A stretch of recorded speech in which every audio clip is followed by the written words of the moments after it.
শীত মানে পিঠাপুলির উৎসব। আর শীত আসলে কিন্তু আমরা নানা রকমের পিঠা তৈরি করি। আর আজকে আমি মাত্র 5 টাকা সুজি দিয়ে একদম রসালো রসে ভরপুর পুলি পিঠা রেসিপি শেয়ার করব। এটা এতটা মজার, যখন আপনারা নিজেরা বানিয়ে খাবেন তখন নিজেরাই বুঝবেন, মুখে দিলে একদম মিলিয়ে যায়। একবার খাওয়ার পর আবারও খেতে ইচ্ছা করবে। তাহলে চলুন মূল রেসিপিতে। প্রথমে এই পিঠা বানানোর জন্য আমি ডো রেডি করব। তার জন্য এখানে 1 কাপ সুজি নিয়ে নিচ্ছি। তো সুজিটা অবশ্যই কিন্তু 2 মিনিট মতো লো হিটে সুন্দর করে টেলে নেবেন। তো আমি লো হিটে টেলে নিচ্ছি। তো এই পিঠাগুলো কিন্তু এতটা মজার হয় যে যখন আপনারা নিজেরা তৈরি করবেন নিজেরাই বুঝবেন, একদম নরম তুলতুলে। তো আমার ভেজে নেওয়া হয়ে গেছে। এখন এখানে আমি 1.5 কাপ পানি দিয়ে দিব। 1.5 কাপ পানি দিয়ে সুন্দর একটা ডো তৈরি করে নেব সুজির। আর দিয়ে দিব অল্প একটুখানি লবণ, আর দিয়ে দিব অল্প একটু তেল। নেড়ে চেড়ে দিচ্ছি আমি খুব সুন্দর করে, আর অল্প একটু তেল দিয়ে দিচ্ছি। এতে করে পিঠাগুলো সুন্দর করে বানানো যাবে, হাতে লাগবে না। তো অনবরত নেড়ে চেড়ে চুলা জালটা লো হিটে রেখে সুন্দর একটা ডো তৈরি করে নিব আমি। আর অবশ্যই কিন্তু সুজিটা যাতে খুব ভালোভাবে সেদ্ধ হয় সেদিকে কিন্তু খেয়াল রাখতে হবে। নাড়াচাড়া করতে করতে যখন দেখবেন যে প্যানের গায়ে আর লাগছে না, ঠিক তখন বুঝে নেবেন যে সুজির ডোটা সুন্দর করে পারফেক্টলি হয়ে গেছে। তো দেখুন আমার ডোটা কিন্তু সুন্দর করে হয়ে গেছে। এখন কিন্তু আর প্যানের গায়ে লাগছে না।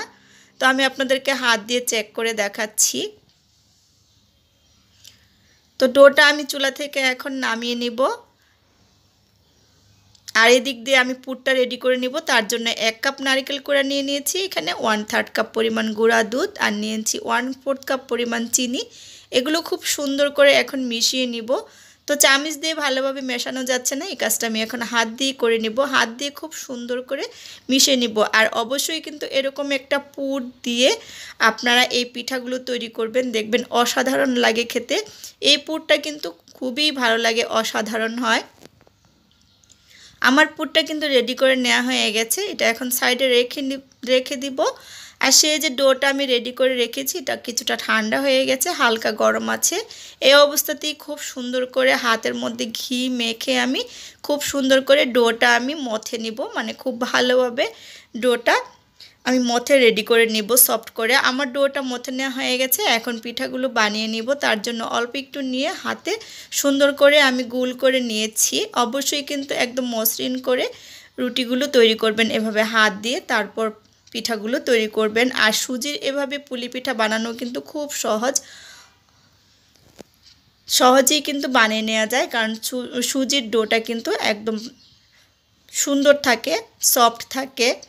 তো আমার কিন্তু রুটিটা বানানো হয়ে গেছে সুন্দর করে, খুব বেশি পাতলাও না আবার খুব মোটাও না, এরকম একটা রুটি বানিয়ে নেবেন। তারপর পুর দিয়ে দিলাম।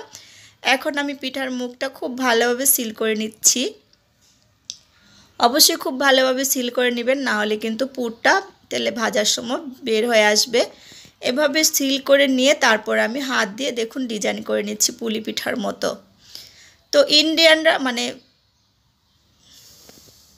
তো এই পিঠার আরেকটা নাম আছে মুখ। খুব সুন্দর করে দেখুন আমি পিঠাটা ডিজাইন করে নিয়েছি। আর যারা পুলি পিঠা তৈরি করেন তারা তো জানেন এই ডিজাইনটা কত ইজিভাবে তৈরি করে নেওয়া যায়। তো আমার একটা পিঠা বানানো হয়ে গেছে, আরও একটা পিঠা আমি আপনাদের সাথে শেয়ার করব বানিয়ে। তো আরও একটা রুটির মতো করে নিয়েছি, নিয়ে আবারও আমি মুখটা বন্ধ করে সুন্দর করে ডিজাইন করে নিচ্ছি।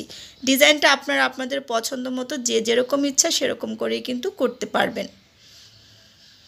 আর এই পিঠাগুলো চিনি শিরাতে ভেজানোর কারণেই কিন্তু এতটা মজার হয় যে আপনারা বানানোর পর দেখবেন কতক্ষণের মধ্যে পিঠাগুলো খাওয়া হয়ে যাবে। আর একবার কাউকে বানিয়ে খাওয়ালে আবার আপনার কাছে খেতে চাইবে।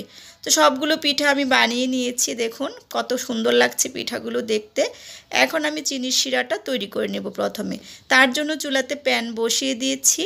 আর এখন আমি এখানে দিয়ে দিচ্ছি 1 কাপ চিনি। তো 1 কাপ চিনির মধ্যে আমি পানি দিয়ে দিব 1.5 কাপ।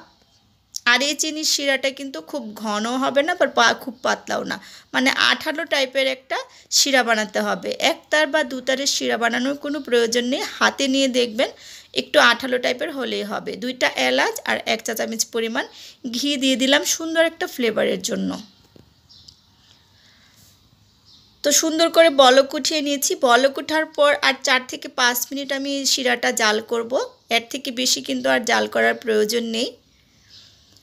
তো আমার শিরাটি কিন্তু জাল করে নেওয়া হয়ে গেছে, আঠালো আঠালো একটা ভাব চলে এসেছে। শিরাটা আমি এখন চুলা থেকে নামিয়ে ঢাকা দিয়ে সাইডে রেখে দিব। আর এদিক দিয়ে চুলাতে আমি তেল বসিয়ে গরম করে নিয়েছি পিঠাগুলো ভাজার জন্য। আর পিঠাগুলো আমি দিয়ে দিচ্ছি।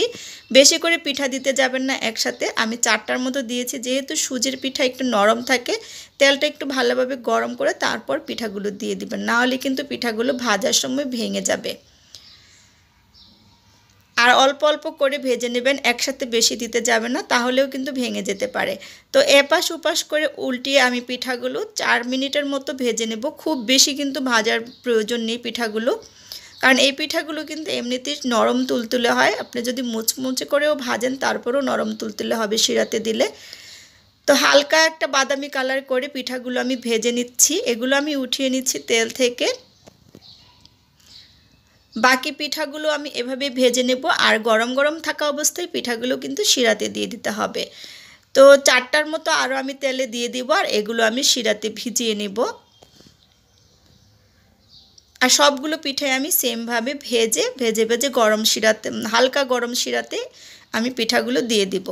তো গরম গরম পিঠাগুলো এখন আমি শিরাতে দিয়ে দিচ্ছি। আর শিরাতে কিন্তু দেওয়ার পর খুব বেশিক্ষণ রাখবেন না, 30 থেকে 40 সেকেন্ড এপাশ ওপাশ করে শিরাতে ভিজে তারপর কিন্তু পিঠাগুলো উঠিয়ে নেবেন। তো এগুলো আমি শিরা থেকে এখন উঠিয়ে নিব। এগুলো আমার শিরাতে ভাজানো হয়ে গেছে। বাকিগুলোও আমি ভেজে ভেজে একইভাবে শিরাতে চুবে তারপর আমি এগুলো প্লেটে উঠিয়ে নিব আর আপনাদের সাথে পরিবেশন করছি। তো সবগুলোই কিন্তু আমার শিরাতে ভিজিয়ে উঠিয়ে নেওয়া হয়ে গেছে। আর কত সুন্দর হয়েছে পিঠাগুলো দেখে বুঝতে পাচ্ছেন। উপর দিয়ে কিন্তু কিছুটা শিরাও আপনারা দিয়ে দিতে পারেন, অথবা খাওয়ার সময় পিঠাটা যখন খাবেন শিরার সাথে খাবেন তখন আরও বেশি ভালো লাগবে। আমি উপর দিয়ে একটু জাফরান দিয়ে দিয়েছি দেখতে সুন্দর দেখা যাওয়ার জন্য। একটা পিঠা আমি আপনাদেরকে ভেঙেও দেখাচ্ছি কতটা সুন্দর হয়েছে। আশা করি আমার আজকের পিঠার রেসিপি আপনাদের ভালো লেগেছে। ভালো লাগলে আমার চ্যানেলটা সাবস্ক্রাইব করে পাশে থাকা বেল আইকনটা ক্লিক করে দিবেন। আর যারা ফেসবুক পেজ থেকে দেখবেন পেজটা ফলো দিয়ে রাখবেন। আজকের মতো বিদায় নিচ্ছি, আবারও দেখাবো নতুন কোনো রেসিপি নিয়ে। আল্লাহ হাফেজ।